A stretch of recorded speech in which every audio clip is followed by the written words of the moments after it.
প্রিয় দর্শক, অনেক অনেক শুভেচ্ছা। শুরু করছি স্মৃতি ৭১।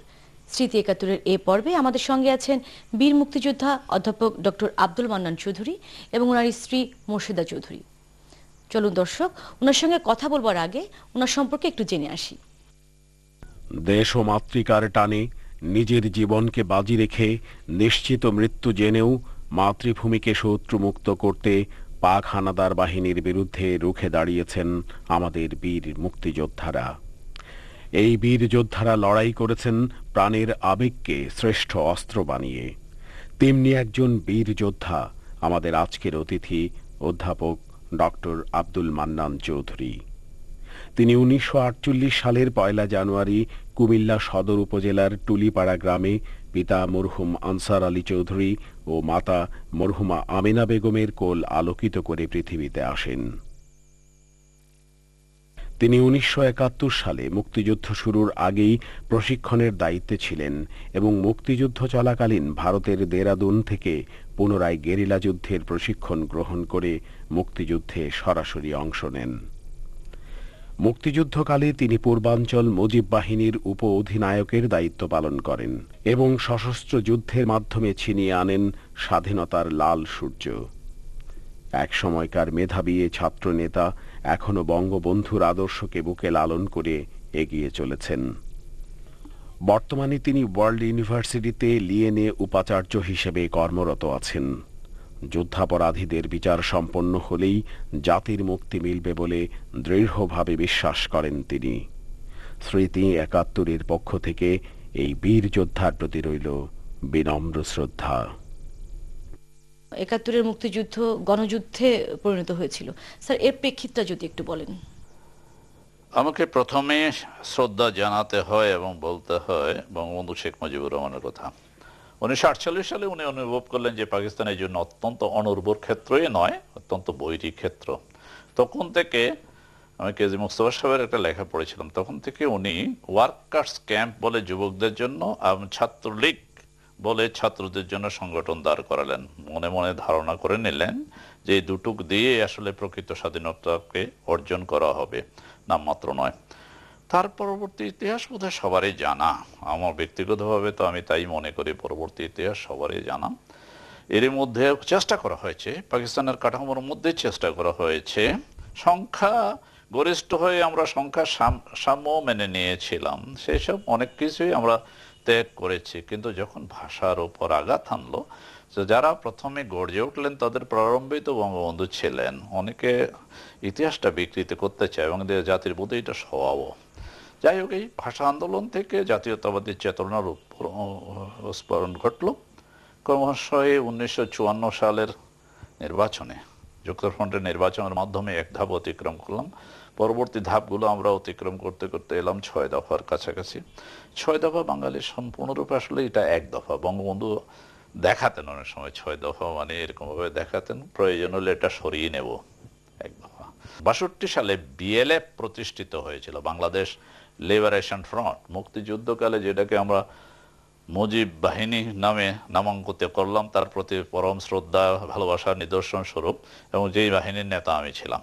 মোহাম্মদ মনি ভাই ছিলেন, শেখ ফজলুল হক মনি, তারপরে সিরাজুল আলম খান, আব্দুর রাজ্জাক, তোফায়েল আহমদ জীবিত আছেন, এই আমাদের মধ্যে আমির হোসেন নামুক, শেখ ফজলুল করিম সেলিম। উনি প্রমাণ করতে চেয়েছিলেন বাঙালির পক্ষে সশস্ত্র যুদ্ধ করার অধিকার আমার রয়েছে, অথবা নেগোসিয়েটেড স্বাধীনতা অর্জন করার আমার অধিকার রয়েছে, কিংবা তার মধ্যবর্তী কোনো জায়গায় সেটা প্রমাণ করতে যেয়ে উনি নির্বাচনে গিয়েছিলেন। রাষ্ট্রের প্রধান হওয়ার জন্য আসলে যান নাই, সেখানে প্রমাণ করার জন্য যে ৬ দফা জনগণের সম্পদ, বঙ্গবন্ধু শেখ মুজিবুর রহমান জনগণের নেতা, এক অবিসংবাদিত নেতা, সেটার মাধ্যমে প্রমাণিত হলো। এমনকি বঙ্গবন্ধু নির্বাচনের আগে উনি ৬ দফার ভিত্তিতে নির্বাচন করছেন, আর আমাদেরকে বলছে স্লোগান দিবা, কৃষক শ্রমিকরা অস্ত্র ধরো, বাংলাদেশ স্বাধীন করো।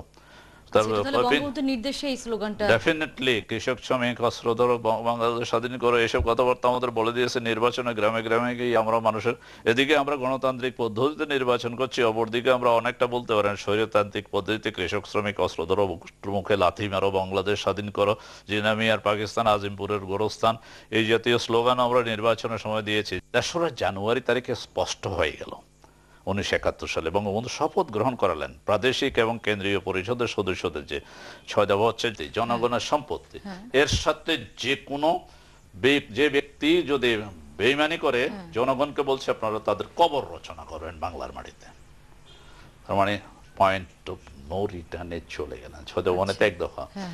তো আমরা এই সময় চলতে থাকলো। এই শপথ অনুষ্ঠানটা কোথায় হয়েছিল এবং গোপনে ছিল তো? না না না না না, শপথ অনুষ্ঠান সোহরাওয়ার্দী উদ্যানে হয়েছে, প্রকাশ্যে সোহরাওয়ার্দী উদ্যানে। সেখানেই ওনার আর পরে ওই দিনই তো ওনাকে সংসদ নেতা নির্বাচন করা হলো। আজকে অনেকে হয়তো বলতে পারেন সংসদ নেতা যিনি নির্বাচিত হলেন তো প্রাইম মিনিস্টার, অথবা প্রাইম মিনিস্টার যদি না হন উনি হচ্ছেন রাষ্ট্রপতি, তাহলে 3রা জানুয়ারি থেকে তো উনি রাষ্ট্রপতি। আসলে 26শে মার্চ আমরা জেনেই ফেলাইলাম যে উনি কোন দেশের রাষ্ট্রপতি বা কোন দেশের প্রাইম মিনিস্টার, এটা আমরা জেনেছি।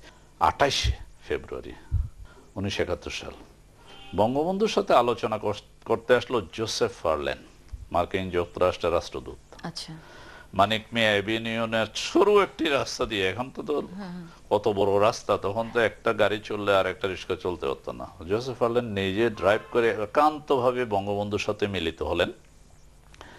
এটা আমরা কেউ জানতাম না, কোনো পত্রিকার খবরও ছিল না। তো আলাপ আলোচনা করলেন। দুপুরে হঠাৎ করে দেখি মনির ভাই এসে হাজির হয়েছে। আমি তখন শিক্ষক হিসেবে মহসিন হলের কর্নার রুমে থাকি, শিক্ষকদেরকে তখন ব্যাচেলার শিক্ষকদেরকে ওই কর্নার রুমটা দেওয়া হতো আর কি। মনির ভাই এসে বলে চল তাড়াতাড়ি যে কি ব্যাপার, বলে দারুণ খবর আছে। কি দারুণ খবরটা? বলে গেলে টের পাবি যে দারুণ খবরটা কি। তা আমরা দুইজন গেলাম, যাওয়ার সাথে সাথে ঢুকলাম, উনি ডাকালেন। যাওয়ার পরে দেখেছি ওনাকে খুব উৎফুল্ল, জয় বাংলার জয় বললেন উনি। আমাদের তা বসার পরে বলতেছে, তোমরা কি এমন কোন সেনাপতি দেখেছো যে একটি গুলিও খরচ করে নাই, তারপরে একটু রক্তপাত হয় নাই, কিন্তু যুদ্ধে বিজয়ী হয়েছে? আমরা দুইজনে একটু তামাশা করে বললাম বোধহয় এই সেনাপতিটা আমাদের সামনে রয়েছেন। উনি খুব হেসে দিলেন। তো ওই মুহূর্তে দেখলাম এবং জানলাম যে জোসেফ ফারল্যান্ড তাকে একটি নেগোশিয়েটেড সেটেলমেন্টের প্রস্তাব দিয়েছে। কিছুক্ষণের মধ্যে একটা টেলিফোন আসার সাথে সাথে আমাদেরকে বললো যে তোমরা একটু পাশে করে দিয়ে, ফারল্যান্ড আমাকে টেলিফোন করেছে। আমরা তাই বসলাম পাশে বসার পরে তারপরে শুনলাম উনি 5 থেকে 7 মিনিট কথা বললেন। ইমিডিয়েটলি আমাদের দুইজনকে ডাকানো হলো। যে আমরা জিজ্ঞেস করলাম কি ব্যাপার। উনি তখন খেপে গিয়ে বললেন যে স্বাধীনতার জন্য আমি স্বাধীনতা বলবো, শেখ মুজিব স্বাধীনতার জন্য স্বাধীনতা বন্ধক দেবে না। তখন ফারল্যান্ড বলছে যাও রক্তপাত ঘটাইয়ে এখন হওয়া লাগবে এবং আমরা নাই তোমাদের সাথে। উনি আমাদের ডাকিয়ে বললেন যে আগামী দিন 1 মার্চ তারিখে যদি ইয়াহিয়া খান কোনো ভাষণ দেয়, কোনো বিবৃতি পাঠ করা হয় তার সপক্ষে, এবং তার ভাষ্য যদি থাকে যে সংসদ অধিবেশন বন্ধ করে দেওয়া হয়েছে, তাহলে তোমাদেরকে বলে নিতে হবে এবারে সশস্ত্র রক্তক্ষয়ী যুদ্ধ ছাড়া স্বাধীনতা আসবে না। আমি অন্যান্য পথ চেষ্টা।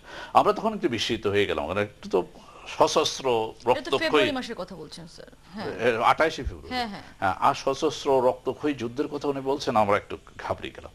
বলে যে চিন্তা করার কোনো কারণ নাই, ইতিমধ্যে ট্রেনিং এর ব্যবস্থা আমি করেছি এবং যাদেরকে পাঠানোর কথা তাদের অনেককে আমি পাঠিয়ে দিয়েছি। তার মানে তো স্বাধীনতার বীজ আরো আগেই বপন হয়েছে। 7ই মার্চের ভাষণের পরে 1948 সালে আমি বলতে পারবো যে বীজ বপন হয়েছে। তো কথা তো হচ্ছে যে তারপরে 7ই মার্চের ভাষণের জন্য হয়তো অনেকে ওয়েট করেছিলেন, ওটার পরেই মানুষের ভিতরে কিন্তু এটা কিন্তু ক্লিয়ার স্বাধীনতার আহ্বান, ঘোষণা কিনা জানি না, কিন্তু এটা একটা আহ্বান। এবং এই আহ্বানে আমরা ঠিকই বুঝেছিলাম এটা বাঙালিদের জন্য স্বাধীনতার ঘোষণা। এবারে সংগ্রাম, মুক্তির সংগ্রাম, স্বাধীনতার সংগ্রামের মানে তো আর বাঙালিদের কিন্তু বিশ্বের জন্য একটা ঘোষণার প্রয়োজন ছিল। উনি বলেছেন 7 মার্চের ভাষণে, আমি যদি নির্দেশ দেবার নাও পারি, ওকে তোমরা প্রত্যেক ঘরে ঘরে দুর্ঘর ঘর তুলবে।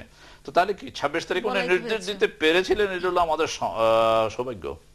এবং সেই নির্দেশে বলেছিলেন যে এই আজকে আমার মনে হয় এটাই হচ্ছে আমার শেষ। মানে সব জায়গায় তো নেত্রী স্থানীয় পর্যায়ে ছিলেন এই ছাত্রলীগ বা আওয়ামী লীগের, এবং সবই কেন্দ্রীয় ভাবে সবই বঙ্গবন্ধু নিয়ন্ত্রণ করতেন প্রত্যেকটা। তো তারপরে যখন 71-এর পরে বঙ্গবন্ধু যখন গ্রেফতার হয়ে চলে গেলেন, তারপরে তো আমরা তো তখন সীমান্ত অতিক্রম করে বঙ্গবন্ধু অ্যারেঞ্জমেন্ট করে গেলেন। এবং অ্যারেঞ্জমেন্ট করার পরে বুঝলাম অন্যরা যখন ট্রেনিং এর কথা চিন্তাই করতে পারে না, সেই সময় আমরা ট্রেনিং শুরু করে দিলাম। অত্যন্ত সফিস্টিকেটেড আর্মস আমাদেরকে দেওয়া হয়েছিল, শুধু ট্রেনিং না। এবং আমাদেরকে তখন হিংসা ভরে বা হোক, তামাশা ভরা হোক, ইন্দিরা গান্ধীর নাকি বোনের ছেলে হলাম আমরা সবাই। বঙ্গবন্ধু এই অ্যারেঞ্জমেন্টটা রেখেছিলেন যে অন্যদেরকে তো বিশ্বাস করা যাচ্ছে না কেউ থাকবে কিনা, আমি যাদেরকে পাঠিয়ে দেব তাদেরকে তুমি সর্বাগ্রে ট্রেনিংটা দেবে। যুদ্ধের সমস্ত পর্যায়ে নেতৃত্বে ছিলেন কারা? যুদ্ধের সমগ্র পর্যায়ের নেতৃত্ব তো অন্য ধরনের, পলিটিক্যাল নেতৃত্ব তাজউদ্দিন সাহেব বঙ্গবন্ধুর শিষ্যে, তাজউদ্দিন সাহেব, সৈয়দ নজরুল ইসলাম, তার মোহাম্মদ সুরুল আলী সাহেব, তো আমাদের কামরুজ্জামান সাহেব। মানে আওয়ামী লীগের এই বঙ্গবন্ধুর স্বাধীনতার ডাকের পরে তারা ডেফিনেটলি, এবং এই ডাক কেউ শুনেছিলেন অনেক আগ থেকে, যেমন 19 মার্চ তারিখে জয়দেবপুরে বিপ্লব ঘটিয়ে দিল। তারপরে 25 তারিখে দিবাগত রাত 11টার পূর্বেই আমরা শুনলাম বঙ্গবন্ধু স্বাধীনতার ঘোষণা দিতে যাচ্ছেন এই মুহূর্তে। তো আমরা তো তখন কোনো ইনস্ট্রুমেন্ট ছিল না সেটাকে ধারণ করার জন্য, অপেক্ষা করতে লাগলাম। এবং সেই সময় আমরা গাছ কাটা হইতে আরম্ভ করে অন্য সব দিয়ে রাস্তাঘাট বন্ধ করার জন্য নেমে গেলাম। সেদিন সকালবেলায় তখন আকাশবাণী থেকে প্রচারিত হওয়া আরম্ভ হলো যে পুরো পাকিস্তানে ওই ল্যাঙ্গুয়েজের গৃহযুদ্ধ শুরু হয়েছে, শেখ মুজিবের অনুসারীরা যুদ্ধ চালিয়ে যাচ্ছেন, শেখ মুজিবুর রহমান স্বাধীনতা ঘোষণা করেছেন। ঘোষণার পরে রাস্তাঘাটে জঙ্গি মিছিল বের হয়ে পড়লো। বঙ্গবন্ধু তখন আবার আসলেন বিকেলের দিকে, তখন বললেন যে আমি এখন ধর্মঘট চলতে থাকবে, 7 তারিখে আমি চূড়ান্ত ঘোষণা দেব। তো আমরা তার পর থেকে 28 তারিখে তার থেকে জানার প্রেক্ষিতে যেটা হলো, 3 তারিখে ঢাকা বিশ্ববিদ্যালয়ের শিক্ষকদের পক্ষ থেকে আমরা একটা স্বাধীনতার প্রস্তাব গ্রহণ করে সেটা আবার তারস্বরে আমি পড়েছিলাম। তো সেই 3 তারিখে সকালবেলায় আমরা প্রস্তাব নিলাম, বিকালবেলা ছাত্ররা নিল। একটা জহুর বাহিনী ছিল, পাশাপাশি বিএলএ বাংলাদেশ লিবারেশন ফ্রন্ট। তখন থেকে বঙ্গবন্ধুর 7ই মার্চের ঘোষণার পর থেকে তারা তাদের ট্রেনিং এর কাজটা ত্বরান্বিত করলো। তখন কি এমন কেউ কি ছিলেন যারা আমাদের স্বাধীনতার বিরোধিতা করেছেন, বিপক্ষে কাজ করেছেন? সেই সময় বিরোধিতা করার মতো বুকের পাটা কারোর ছিল না। এটা এক হতে পারে। আর একটা হতে পারে যে বঙ্গবন্ধু আসলে নির্বাচনে তো 90% মানুষেরও বেশি সমর্থন পেয়েছেন, এই 90% মধ্যে তো না থাকতে পারেন। আচ্ছা, আপনার কি মনে হয় না যে 71-এর সময়কালীন ওই সময়কার মানুষের এই যে আপনার ভ্রান্ত ধারণা, তার থেকে এখন আরো বেশি জঙ্গিবাদের? পাকিস্তান আমলে এমন কোন গ্রাম ছিল না যেখানে নাকি ছাত্রলীগ, আওয়ামী লীগ বা স্বাধীনতার সপক্ষে 90% মানুষ ছিল না। এখন বাংলাদেশে কোথাও কোথাও এমন কিছু গ্রাম আছে যেখানে নাকি একজনও মুক্তিযুদ্ধের সপক্ষের শক্তি খুঁজে পাওয়া দুষ্কর, ওই থাকলেও 2-1 জন চুপচাপে থাকছে।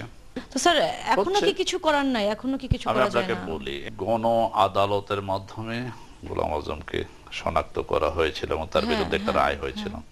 গণ তদন্ত কমিশন আমরা করেছিলাম, সেই তদন্ত কমিশনের মাধ্যমে 15 জনকে শনাক্ত করা হয়েছিল এবং 15 জন এখানে আছেন। আপনারা অনেক ব্যস্ততার মাঝে আমাদেরকে সময় দিয়েছেন, সেজন্য বাংলাদেশ টেলিভিশনের পক্ষ থেকে আপনাকে স্যার অসংখ্য ধন্যবাদ। প্রিয় দর্শক, স্মৃতি 71 আজকের মতো এ পর্যন্তই। আমাদের অনুষ্ঠান সম্পর্কিত আপনাদের যে কোনো মতামত জানিয়ে চিঠি লিখুন আমাদের কাছে। আমাদের কাছে চিঠি লিখবার ঠিকানা প্রযোজক স্মৃতি 71, কক্ষ নম্বর 217, বাংলাদেশ টেলিভিশন ভবন, রামপুরা, ঢাকা। আমাদের কাছে ইমেইলও করতে পারেন প্রিয় দর্শক। আমাদের কাছে ইমেইল করবার ঠিকানা arifa1977@yahoo.com। পরবর্তী অনুষ্ঠানে নিশ্চয়ই আবার দেখা হবে। ততদিন পর্যন্ত ভালো থাকুন, সুস্থ থাকুন।